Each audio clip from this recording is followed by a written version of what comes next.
Welcome to the channel. நட்சத்திரங்களின் கனவு குரல். தனிமையில் தொடங்கிய காதல். அத்தியாயம் 10. காலையின் இனிய காற்றுடன் கல்லூரி வளாகம் பரபரப்பாக இருந்தது. மாணவர்கள் அனைவரும் சிரித்து பேசிக்கொண்டு தங்களது வகுப்பறைகளுக்கு சென்றனர். ரிஷிகாவும் தன்விகாவும் கல்லூரி வழித்தடத்தில் சிரித்து பேசிக்கொண்டே நடந்தனர். அந்த நேரத்தில் ஒரு பையன் அவர்கள் முன் வந்து ரிஷிகாவை வழிமறைத்தான். எக்ஸ்கியூஸ் மீ ரிஷிகா, உங்ககிட்ட கொஞ்சம் தனியாக பேசணும். ரிஷிகாவும் தன்விகாவும் ஒருவரை ஒருவர் குழப்பமாக பார்த்து கொண்டனர். என்ன விஷயம்? ப்ளீஸ் 2 நிமிஷம் மட்டும் தனியாக பேசணும். தன்விகா ரிஷிகாவை பார்த்து சிரித்து கொண்டே, போடி, என்ன விஷயம்னு கேட்டுட்டு வா, நான் அங்கே கேன்டீன் பக்கத்தில் வெயிட் பண்ணுறேன். சரி, நான் சீக்கிரம் வந்துடுறேன். சரி, சீக்கிரம் வா என்று சொல்லிவிட்டு தன்விகா அந்த இடத்தை விட்டு சென்றாள். ரிஷிகா மட்டும் அந்த பையனை பார்த்து, சொல்லுங்க, என்ன பேசணும்? என் பேர் தருண். உங்களை முதல் நாள்லேருந்து பார்த்துட்ருக்கேன். ரொம்ப பிடிச்சிருக்கு. நிறைய தடவை பேசணும்னு நினச்சேன், ஆனால் தைரியமே வரல.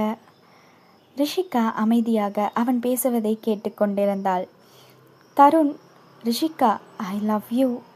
உங்களை நான் உண்மையாகவே விரும்புகிறேன். ரிஷிகா சில நொடிகள் அமைதியாக அவனை பார்த்தாள்.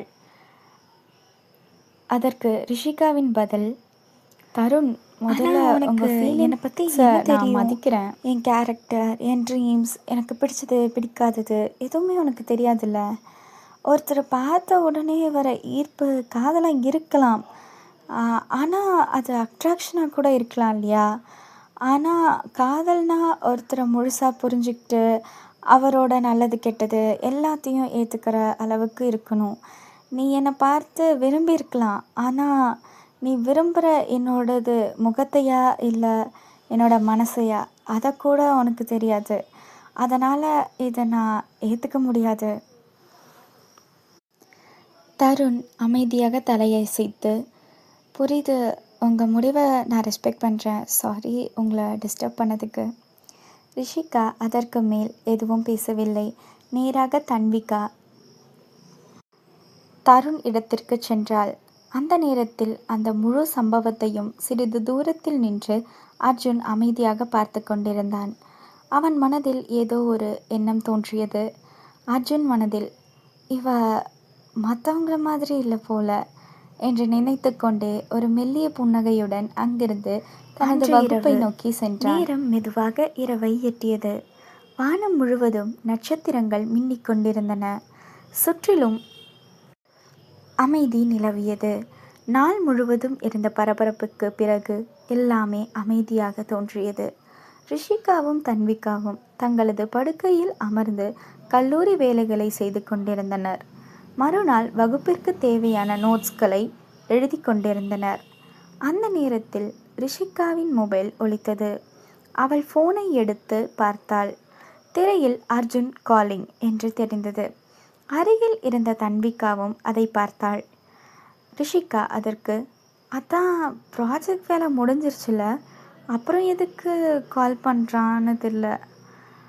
தன்விகா குறும்பாக சிரித்தபடி, ஓஹோ, ப்ராஜெக்ட் முடிஞ்ச பிறகும் கால் பண்ணுறான்னா ஏதோ முக்கியமான விஷயம் போல. ரிஷிகா ஃபோனை பார்த்து கொண்டே குழப்பமாக நின்றாள்.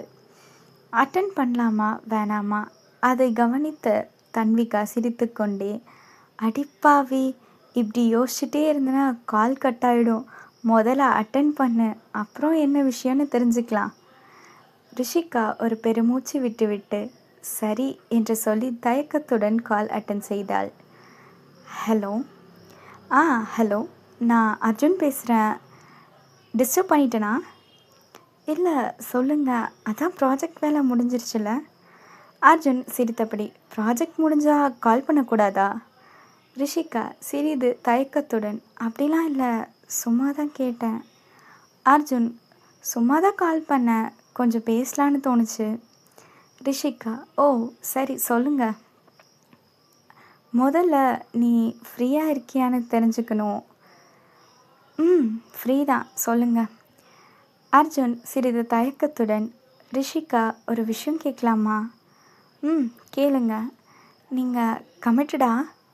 ரிஷிகா ஒரு நொடி அமைதியாக இருந்தாள். அவனுடைய கேள்வி அவளுக்கு எதிர்பார்ப்பதாக இல்லை.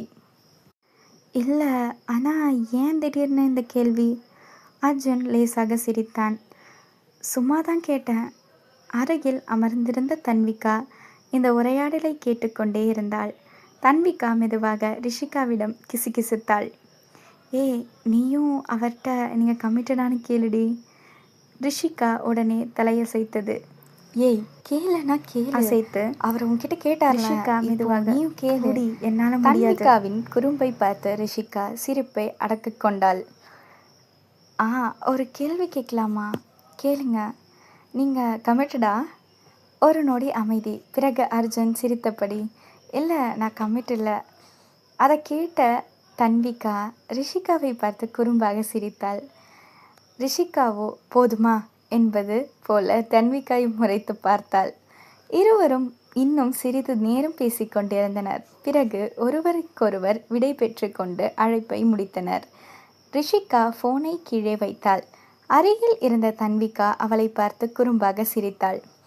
என்னடி, இங்கே என்ன நடக்குது? ஒன்றுமே இல்லடி, சும்மா பேசினோம். நீ வேற எதுவும் கற்பனை பண்ணாத. அப்படியா?